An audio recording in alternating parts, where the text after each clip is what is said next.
Is Pope Francis the eighth king of Revelation 17 and the final pope? What does the great prostitute represent, and what do the scarlet beast's 7 heads signify? How can we see in our hearts the King of Kings and the Lord of Lords? Revelation 17 verse 10, they are also 7 kings, 5 of whom have fallen, one is, the other has not yet come, and when he does come he must remain only a little while. As for the beast that was and is not, it is an 8th, but it belongs to the 7, and it goes to destruction. Many have believed that Pope Francis is the 8th king mentioned in Revelation 17 verse 11 for going above and beyond to bring the globe together via his historical tours. He has successfully rallied global leaders to join him in his 7-year action plan, Laudato Si', a lengthy encyclical letter asking the world to observe a required day of rest to save the environment, which is Sunday rest. I recall Pope Francis' historic journey to the United Arab Emirates, which made him the first pope and pontiff to visit and leave the Gulf state. The journey, Francis remarked, marks a new chapter in the history of interfaith cooperation, confirming that, despite our differences, we are brothers and sisters. The vast majority of Emiratis are Muslims, however, the nation has a sizable Christian expatriate population of 1.2 million people. Indians and Filipinos make up the majority of Christians in the UAE. It is Pope Francis' 7th visit to a largely Muslim country, indicating that relations between the Vatican and the Islamic world are strengthening. The Pope has attempted to establish bridges with the Muslim world by refusing to associate Islam with violence, claiming that all religions include extremist aspects and that religious leaders must collaborate to resist all kinds of fanaticism and violence. The United Arab Emirates officially recognized Sunday as a day of worship and rest on December 8, 2021.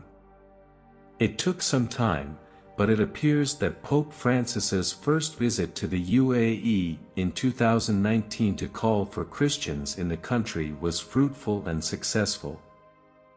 The UAE has decided to recognize Sunday as a day of rest to accommodate the country's 800,000 foreign workers.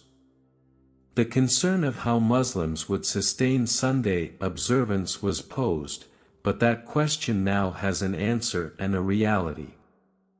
As the first Jesuit priests to win the hearts of even the Protestant world, and as the projected answer to the environmental emergency climate change, Pope Francis is particularly unusual among all bishops. Some believe that Pope Francis is the 8th and last monarch and pope spoken in Revelation 17 verses 10 to 11. Revelation 17 verse 10 says that there are 7 kings, 5 of whom have fallen and 1 who is still alive. The first is Pius XI, followed by Pius XII, John the 23, Paul VI, John Paul I, and finally John Paul II. Then came Pope Benedict XVI, the 7th king, who ruled for just a brief period before being succeeded by Pope Francis, the 8th king.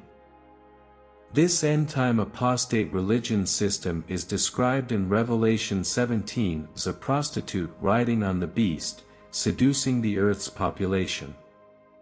According to the prophecy, the governmental forces on earth will place themselves in the service of end-time Babylon at the end of time.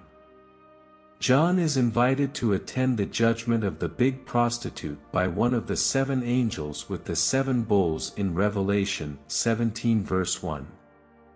Babylon the Great, the mother of harlots in verse 5, is subsequently identified as this prostitute. The dragon, beast, and false prophet form a short-lived alliance known as Babylon.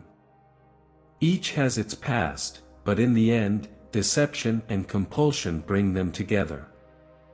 Her daughters are the world's religious powers, who will join forces with the demonic trinity in the last days of this world's history to create a religious confederacy. This helps to explain why Babylon's fall is divided into three phases. Revelation 16 verse 19, the great city was split into three parts, and the cities of the nations fell, and God remembered Babylon the Great, to make her drain the cup of the wine of the fury of his wrath. The prostitute Babylon, according to the angel, resides on many rivers in Revelation 17 verse 1. Many rivers allude to the Euphrates River, just as it does in Jeremiah 51 verse 13. Later, the angel reveals to John that these rivers represent the world's civic, secular, and popular forces. Babylon, as the end-time union of religious rulers, is represented as sitting atop the world's powers in Revelation 17 verse 15. In Revelation 13 verses 1 to 10, the medieval church, led by the papacy, is shown as ruling the Western world throughout the prophesied 1260-day period, just as ancient Babylon was reliant on. Babylon will rely on civil, secular and popular world powers to carry out its ambitions in bad countries, just as it depends on the Euphrates River for its survival. During the end-time crisis, this end-time religious confederacy will ally with the ruling global powers, who will place themselves in the service of this apostate religious system, which will work against Christ and his faithful people. The prostitute depicts the religious union at the end of time. The bee represents the global confederacy of political power, and the lady is gorgeously clothed in purple and scarlet, and lavishly decorated with gold and valuable stones. The crimson color of the woman's outfit matches the beast's scarlet color. The prostitute's outfit is supposed to beguile, but it also resembles the Old Testament's high priest's garb, which comprised purple, crimson, and gold. Exodus 28 verses 5 to 6 is a chapter from the book of Exodus. Her writing on her forehead is similar to the one on the high priest's mitre that reads, "Sacred to the Lord." The cup in her hand also alludes to the sanctuary's refreshment offering.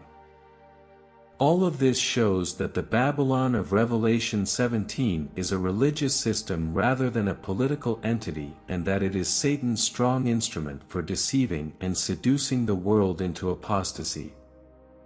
This connects end-time Babylon to the beast of Revelation 13, which portrays medieval apostate Christianity in Western Europe led by the Pope, which was responsible for the deaths of millions of Christians persecuted for their beliefs. However, the time has come for God to judge this great prostitute and revenge the blood of his slaves shed at her hands. Revelation 17 verse 8, "The beast that you saw was, and is not, and is about to rise from the bottomless pit and go to destruction. And the dwellers on earth whose names have not been written in the book of life from the foundation of the world will marvel to see the beast, because it was and is not and is to come." This trapeze formula also demonstrates that Jesus went through three stages of existence: past, present, and future. Both animals have 7 heads and 10 horns and are named in a blasphemous manner. This indicates that the beast's wasp visage relates to its activity throughout the 1260-day prophetic era, often known as the papal persecution. The beast then came into its, is not face, in other words, disappeared for a while, but it lived. During the end times, when the mortal wound is healed, the beast will resurrect in full demonic rape against God's faithful people. Revelation 12 verse 17, "Then the dragon became furious with the woman and went off to make war on the rest of her offspring, on those who keep the commandments of God and hold to the testimony of Jesus." And he stood on the sand of the sea. The sea beast of chapter 13 is so described in Revelation 17. It is upon this revived beast that the end-of-time prostitute Babylon sits after the mending of its lethal wound.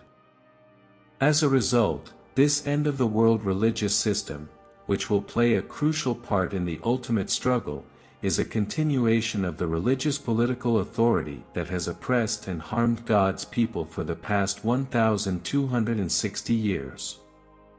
As a result, according to Revelation, religion will once again rule and govern politics, albeit for a limited period, as it did throughout the Middle Ages. However, there is a significant difference between the medieval period and the last time. While the sea beast, which represented the medieval church, was a religious political force, the scarlet beast is just a political power. At the end of time, religious and political powers are separate. The angel explains that the beast's existence and activity are linked to its heads. The beast has dominated and been active throughout history through its heads. The woman sits atop 7 mountains, which are represented by the 7 heads.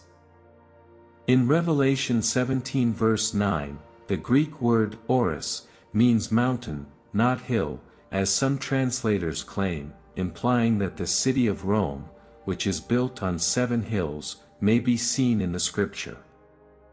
Neither literal hills nor literal mountains, however, are true in this case. Because the angel informs John right away that these 7 mountains represent 7 kingdoms. There are 7 kings, says Revelation 17 verse 10. The emblems of the seas, mountains, animals, and kings are used to depict the governmental powers that sustain end-time Babylon. The work of the apostate religious system in persecuting God's people. There aren't any specific kings or popes among them. Jeremiah 51 verse 25 and Daniel 2 verse 35 both use mountains to signify world powers or empires. As a result, the 7 mountains on which the harlot Babylon sits represent 7 consecutive empires that have ruled the earth throughout history, and through which Satan has attempted to defy God. They are not individual succeeding kings or popes, the angel continued, explaining to John that 5 of these world empires had fallen, 1 was still alive at the time of John, and the 7th was not yet active. Keep in mind that the angel is explaining the significance of these realms to John from his temporal viewpoint, not ours. As a result, one of the kingdoms is the Roman Empire of John's time. Before John's time, the 5 empires that ruled the globe and harmed God's people had collapsed. Egypt was the first to enslave and oppress Israel in an attempt to destroy it. The 10 tribes of Israel were destroyed and scattered by Assyria, while Babylon destroyed Jerusalem and exiled Judah. At the time of Esther, Persia was on the verge of annihilating the Jews. Through archaic epiphanies, Greece persecuted and attempted to kill the Jews. From John's perspective, the yet-to-come 7th kingdom was still a future manifestation. The 7 heads are most likely the sea beast of Revelation 13, which portrays the medieval church led by the papacy. The 7th kingdom is claimed to have stayed for a brief time, and the 7th head was mortally wounded. But now that the lethal wound has healed, the beast can function through its new head, which is the 8th. The angel also adds that at the end of time, there will be the 8th power. Even though the 8th power is one of the 7 heads, it is a new power. The 7th head will emerge as the 8th head and exert political power, in the same manner it did in the Middle Ages. The red beast bearing the prostitute Babylon functions through this 8th head. We are now in the seventh head's age, but the eighth head, with its 10 unified kingdoms, has yet to gain power. During the time of the end, it will arise on the global stage and impose its apostate religious system on the world's inhabitants. Brothers and sisters in Christ, we have no king but Jesus Christ, the King of kings and Lord of lords, who will return in the clouds of heaven shortly. Babylon is built on non-biblical customs and is only rescued by effort. We are only rescued because of Christ's righteousness. God delivers a final message to his people, urging them to sever all links with this heretical religious establishment. God, in his loving goodness, wants everyone to be rescued, but we must choose to acclaim him as the King of kings of our lives and the Lord of lords of our hearts to be saved.